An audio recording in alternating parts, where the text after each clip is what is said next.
Okay, so in this particular video, I wanted to talk about the resume that got me Google. And just a full disclosure here though, is that this resume, I did not technically submit to an application that got me an interview at Google.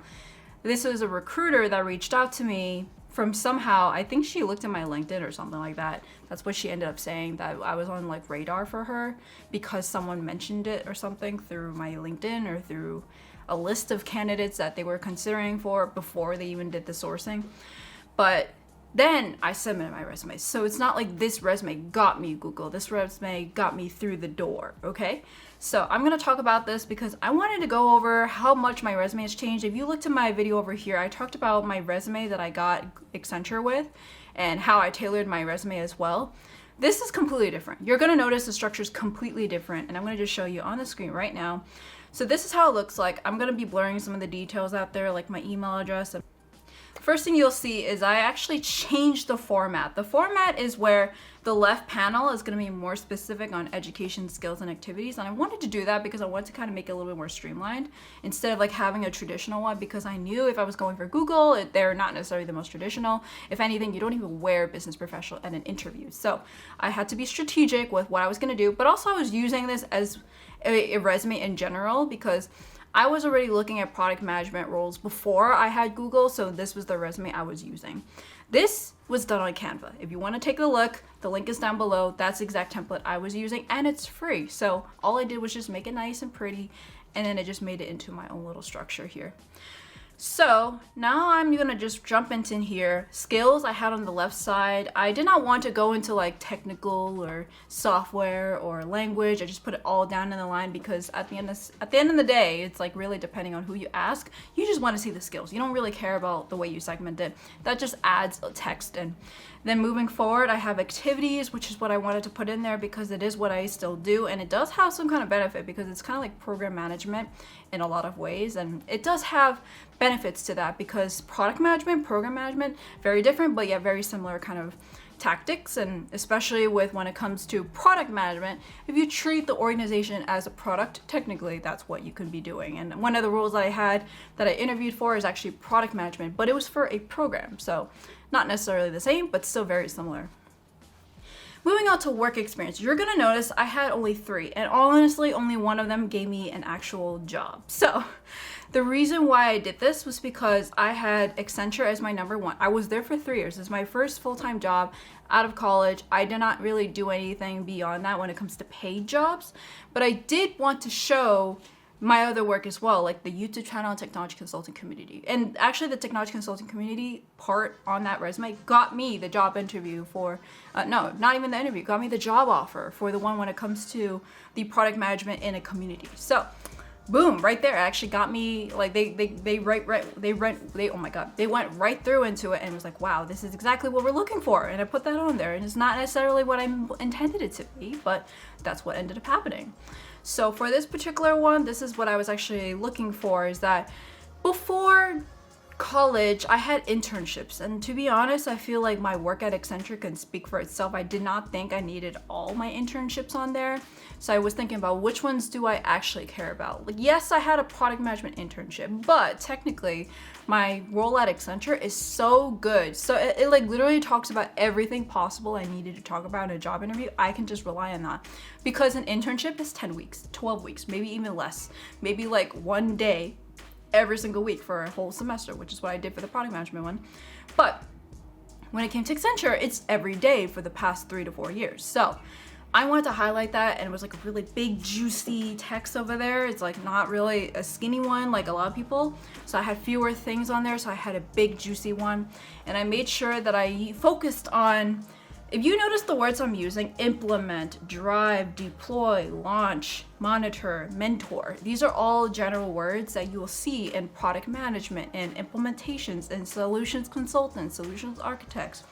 I did not go like deploy, I did not go as specific as to like, oh, when we did Workday financials, I did supplier invoices. I did not go that specific. If I wanted to, I could, but I'm not going into that supplier accounts area or procurement area of technology. So instead, I just had multiple lines within the same bullets. So I was very specific as to mentioning like life cycle of sprints. When I did that, there's no sprints in Workday. We have sprint-like things because Workday methodology is a whole different monster, but I don't want to be like, yeah, I didn't do sprints, but really we did. They just put a random name on it called builds. Like each time you have a build, you're doing a sprint technically, a really long sprint, but technically whenever you do testing though, like they don't call that a sprint, but we do have meetings that we don't call scrum meetings, but they are meetings that we just go through. So well, that's what I did to make it transferable. I also am a certified Scrum Master, so even if I wasn't doing actual Scrum in the Workday practice, I have experience with it and I have the certification for that. So I knew exactly what goes into it. I did a whole class on it when I was in college. Not necessarily going to translate to real world, but I did say that I have not really done a true real world application of Scrum, but I have done sprint-like reiterations and builds. So that's exactly what I did. I tried to use the words that we've used in the Workday practice, but I am also not trying to be very specific to Workday because I'm trying to get away from Workday. So you'll notice that I don't actually mention Workday, supplier accounts, or procurement or anything like that. I talk about what I've done. So for example, implement best practices and financial best processes according to system limitations, project metrics, and prioritizing end user experiences, requirements, and user stories for efficiency. Exactly what I've done, I just did not use any Workday terms. Drive design, configuration testing, and deployment in Workday for global clients and nonprofit, biotech, pharma, and financial services through end-to-end software development lifecycle of sprints using Jira, ServiceNow, Salesforce, and iMeet. So those are all using industry. So if I were to have a client in biotech, they'll know like, oh look, you've worked with a biotech company before. Then deploy full platform software implementations, enhancements, and functional support for clients and projects, collaborating with technical consultants, offshore teams, technical client teams, and client stakeholders and end users, which is really important for if you're in product management, but also exactly what I'm doing right now at Google. I literally work with the same groups of people, so it's pretty much the same. It's actually going to be really nice because it's pretty much exactly what I'm doing. It's just not Workday, it's shopping. Launch and monitor user feedback, iterating enhancements from deployment of features. So that's actually when I was working on the support side of things, not necessarily implementation, but we were looking at like the trends of like, okay, why are we getting so many tickets in this particular area of supplier accounts? What can we do to streamline that? Make a proposal, make a recommendation, and that's exactly what we did.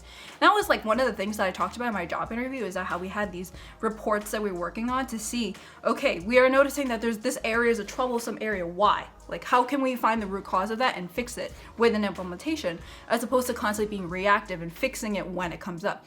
That's not necessarily being a consultant, that's more being a support. So if you want to be a consultant, you have to think about the proactive way to be able to fix those problems before they even realize that it's a problem. Mentor analysts and their technology consulting careers with resources, tools, and guidance. So that's when I was the office champion, but also when I had interns on my team, I was the one that was mentoring them how to do a demo. Exactly the video over here, like kind of like exactly what I taught her is what we did over here, and she presented the client, and it was great.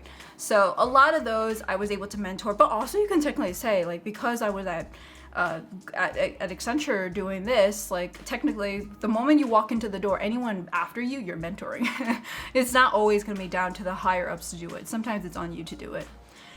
And then I wanted to highlight YouTube, because in some ways I treated my YouTube channel like a product. Like every time I kind of reiterate, I made sure I figure out what the actual customer, or in some cases the user or the audience wants, and then how do I tailor the actual content to that, and then how do I reinvent it? How do I look at the analytics and make sure that the next video becomes better? How do I build the general strategy of my channel so it's not just hyper focused to one video each, but it creates and curates a portfolio of videos that show a vision. So that's kind of like what I was showing too. I was showing like what kind of things I've done with it. Like, for example, retaining and growing and attracting new audiences, showing the numbers of, well, back then it was like 4,200, but over 4,200 subscribers with 100 plus countries in 1.5 years. So basically I was showing the numbers right off the bat. And if anyone wanted to search up my name, they can see my YouTube channel and see exactly what I'm talking about, because a lot of it's about technology consulting. I was going for technology consulting roles, they would know about it. And then founded a technology consulting community, which is pretty much similar to product management or program management to a community, because you still got to figure out, how do I work to like work towards all these community members and make sure that I can build the best product for them, in this case the community. Because when you think about it, that's pretty much similar to a product with a user base of 4,000. How do I make sure that their user journey with this particular product is going to be seamless? How do I retain them? How do I keep them? How do I help them be a little bit more engaged? Like, what do I do? And I had to team with it too, so very similar to, it's not, I mean, I'm not working with engineers, but it's pretty much similar to what I did, and I actually have the analytics and output to show what exactly happened that I personally did. Because at Accenture, you're working in a team a lot, but when you're working on a project like your YouTube channel and technology consulting community, it's really hard to, it's really easy to say, yes, I did this. Because in Accenture, you have a whole team. It's kind of hard to say, yes, I singularly did that. Maybe people helped me, but I didn't really get there until myself. So when it comes to product management, you are by yourself most of the time. You are mostly working with engineers. You don't have another product manager you're working with. Maybe you do, but mostly you don't. So I had to show that I was independent, that I was going to be a go-getter. I knew exactly what to do in ambiguity. So this was actually good for the Googliness interview, because there was a lot of ambiguity. Like, how does anyone know how to grow a community? How does anyone know how to grow a YouTube channel? It's like all specific to your particular niche and audience. So that's exactly what I did. So that's my resume. I'm gonna send my link of my resume down below. It's gonna change probably, but if I were to get a new resume, honestly, I would probably remove the technology consulting community down, and then the YouTube channel will stay there, and then Google will be up there, like right above the Accenture one. But to be honest, for the most part, it's not gonna change that much, because it's pretty much similar to what I did at Accenture, just a little bit different with some of the internal work that I was doing. So that's all I had. Thank you so much for watching, and I wanted to say that thank you so much for everyone who is watching me, because this could not have been done without you, honestly. Like, when I was doing this, I had a lot of supporters that were like, Christine, keep going. And then I finally got my job at Google. I was stunned. And yes, majority was my work, because it's not like you can personally do the interview for me, but as you saw, the YouTube channel, the technology consulting community played a huge part of my resume. Without you, this would not have happened, and I would not have probably proceeded to the last stage. And I mean, of course, once you're in the interview, from that point on, they kind of throw your resume out. Like, it's gonna be a starting point, but like whatever you've done in your real job is probably what's gonna matter more. But without you guys, I would not have been able to get that job, in my opinion. So thank you so much.